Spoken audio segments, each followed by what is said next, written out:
बहुत बड़ा हिस्सा है। यूरोप के कई सारे मुल्क हैं जहां पे आप पता चलेगा कि 80% लोग नास्तिक हैं। वो खुशहाल देश हैं। और जो देश जितने ज्यादा धार्मिक है, इतने कट्टर धार्मिक, उतनी बदहाली में रह रहे हैं। दूसरी बात यह है कि विज्ञान की दुकान की बात चल रही थी। विज्ञान की दुकान के बदौलत ही हम गुफाओं से निकल के आज यहां पहुंच पाए। धार्मिक दुकान है तो इंसानों को बर्बाद करके रख दिया पूरी दुनिया में। एक ईश्वर की आप बात करते हैं, वो ईश्वर कैसा ईश्वर है? ये थानेदार की तरह है। उसके हम हाथ जोड़ें, गिड़गिड़ाएं, रोज उसकी तारीफ करें, 4 दिन नहीं तारीफ करें तो नाराज हो जाएगा, हमारा सत्यानाश कर देगा। ऐसा कैसा ईश्वर है ये कि जिसको रिश्वत चाहिए, जिसको हमारा भला करने की रिश्वत चाहिए, प्रसाद चढ़ाना है, पूजा करनी, अपने बाल कटवा देने, किसी को अपने हाथ कटवा देने, किसी को खतना करवा लेना, कैसा ईश्वर है ये उसको खुश करने के लिए? तो ये जो बेचारे मिट्टी के जिनको हमने बनाया, क्या कहते हैं, मिट्टी से बनाया है इनको। और ये मिट्टी से बनाया, एक बनाया था उसने, कहते हैं कि एक शैतान को बनाया था जिसको आग से बनाया था, उसने सारी दुनिया, कहते हैं कि सारी दुनिया को बिगाड़ दिया। तो हमारी क्या गलती है? सजा देनी तो अपने शैतान को सजा दो, या खुद सजा भोगो, खुद जलो नरक की आग में, हमें क्यों जलाते हो? अमृता जी, मैं एक बात कहना चाहता हूँ कि ईश्वर नहीं है, इसके लिए बार बार विज्ञान की जरूरत नहीं है। सदियों पहले हमारे संतों ने, समाज सुधारकों ने, कबीर ने, तुकाराम ने, चंडीदास ने, इन्होंने सबने कहा है कि ऐसी कोई चीज़ नहीं है।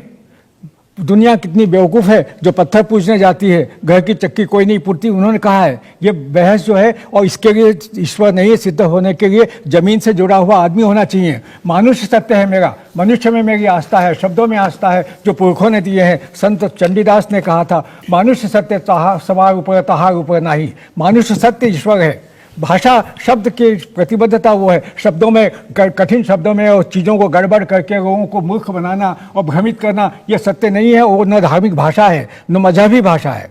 सत्य जो है वो आत्मा का सत्य होता है, आदमी का, हर आदमी का निजी सत्य होता है। विवेकानंद ने कहा था। मेरा ये पूछना है कि आप जैसे जानते होंगे कि भगवान के नाम पे इस दुनिया में लाखों युद्ध होते हैं। एक इंस्टीट्यूशन साइंस है, एक इंस्टीट्यूशन रिलीजन है। मैं रिलीजन और भगवान को जोड़ नहीं रहा हूं, बस मैं ये बोल रहा हूं कि भगवान एक रिलीजन का प्रतिनिधि है।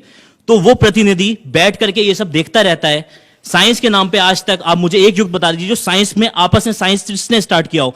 रिलीजन के जो गुरु हैं, जो भगवान हैं, उनकी वजह से आज दुनिया को इतना नुकसान उठाना पड़ रहा है। चारों तरफ इतने ज्यादा हमारे आतंकवादी हमले हो रहे हैं। अभी रिसेंटली हैदराबाद में बम ब्लास्ट हुआ है। ये सब क्या है? ये सब हमारे को धर्म का देन है। और धर्म किसके लिए? ईश्वर के लिए। उस ईश्वर के लिए ये सब हो रहा है। और वो आंखें बंद करके वहां सत्ता में बैठा हुआ देख रहा है कि 6000 साल बाद कलयुग खत्म होगा, फिर वो सजा देगा। और आज यहां लोग मर रहे हैं, उनको बचाने कौन आएगा? कि अगर हम बायस्ड स्टडी करना चाहें, आंखें बंद करके करना चाहें, तो फिर हमें धर्म के अंदर कुछ भी बुरा दिखाई नहीं देगा, जैसे ज्यादातर लाखों करोड़ों लोगों को नहीं दिखाई देता है। लेकिन हर धर्म के अंदर नफरत, घृणा उतनी ही मौजूद है, वरना मैं अपना धर्म मानूंगा ही नहीं। मैं अपने धर्म को बेहतर समझता हूं दूसरे से, तभी मैं अपना धर्म मानता हूं। दूसरी बात यह है कि धर्म के अंदर हमेशा का सच मौजूद होता है, जो सड़ा गला बदबूदार हो जाता है टाइम के पास होने की वजह से। आप बात कर रहे हैं बेहद पुरानी किताबों की। आप जहर खाना चाहते हैं तो क्या फर्क पड़ता है कि आप किस धर्म का जहर खाना चाहते हैं? दुनिया का विकास हो रहा था और दुनिया में सब जगह एक साथ हो रहा था। तब जो बहुत से अनुत्तरित प्रश्न थे, उनको, मनुष्यों को उसका उत्तर नहीं मिल रहा था कि ये क्यों हो रहा है, बारिश क्यों हो रही है, बिजली क्यों कड़क रही है, तूफान क्यों आ रहा है। तो उन्होंने सोचा कि ये निश्चित रूप से कोई अदृश्य सत्ता का कमाल है, और उन्होंने एक अदृश्य सत्ता को मानना शुरू कर दिया। फिर अलग अलग जगहों पर लोगों ने नियम बनाने शुरू किए, समाज को बांधने के लिए अलग अलग धर्मों का शुरू हुआ। परंतु सत्य बात यही है कि ईश्वर जो है वो आस्था और विश्वास का विषय है, उसको आप खोजने नहीं जाइए। जो बात ये हो रही थी कि धर्म की दुकान और विज्ञान की दुकान, कभी विज्ञान आपसे आकर ये नहीं कहेगा कि मुझको मानो, वो तो आपको मानना ही पड़ेगा। उसके अलावा आपके पास और कोई चारा ही नहीं है। तो जो ईश्वर की बात है वो विश्वास और आस्था की है, तर्क की नहीं है। मैं हाथ जोड़ करके सभी आस्तिकों से और धर्म वालों से, ईश्वर वालों से कहना चाहता हूं, कृपया तर्क मत करिए, बुद्धि मत लगाइए।